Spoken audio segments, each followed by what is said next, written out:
Recently, I went to New York City to film the Metropolitan Correctional Center, which is the prison where Jeffrey Epstein died. I was making a video on him, and I wanted to get some shots of the building.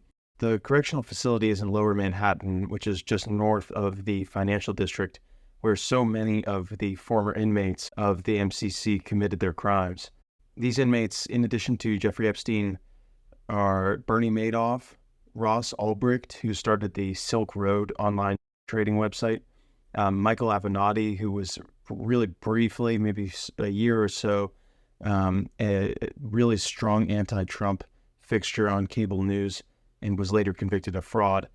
It also housed Victor Boot, who was traded for WNBA player Brittany Griner in a hostage swap a few years ago. It also housed John Gotti, perhaps the most famous mobster and the boss of the Gambino crime family.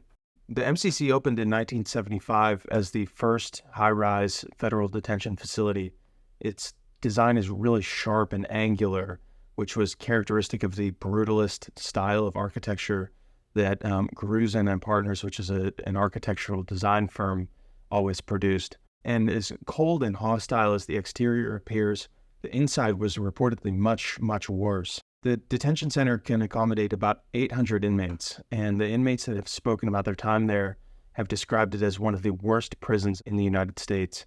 Take Ahmed Khalfan Gilani, an FBI most wanted al-Qaeda conspirator who helped the organization American embassies in Kenya and Tanzania in 1998, over 200 people. He said, according to the New York Times, he found Guantanamo, quote, more pleasant and more relaxed than MCC, New York, where at the time he was being held in solitary confinement in the same area that Jeffrey Epstein would later be held in.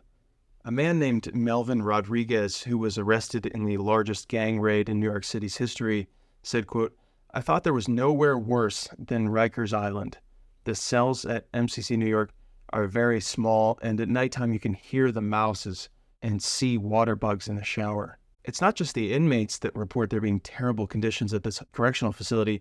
A lawyer that frequented the detention center told the website Gothamist that the environment was, quote, soul-negating.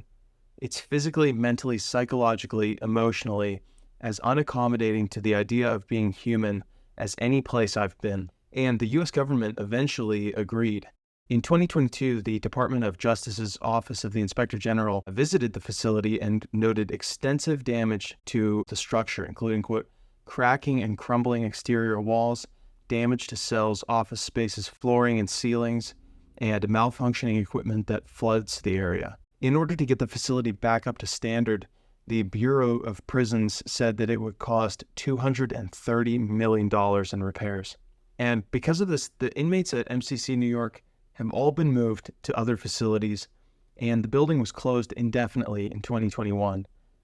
For a little bit of time, New York government officials talked about housing immigrants in the prison, which would have undoubtedly been a very controversial answer to a complicated problem the city faces. There's a lot of immigrants, especially from Central America, in New York City, and there is not necessarily enough housing for them. But that never really happened, probably due to the terrible optics of putting immigrants in a federal detention facility, as well as logistical challenges. It's run down, and it's probably not the most hospitable place. But certain places most definitely must be off the table, and MCC is not a suitable location. For now, MCC New York sits entirely uninhabited, with its jagged edges still an imposing presence, and its history of holding some of the world's most notable criminals casts a long, dark shadow over this part of the city.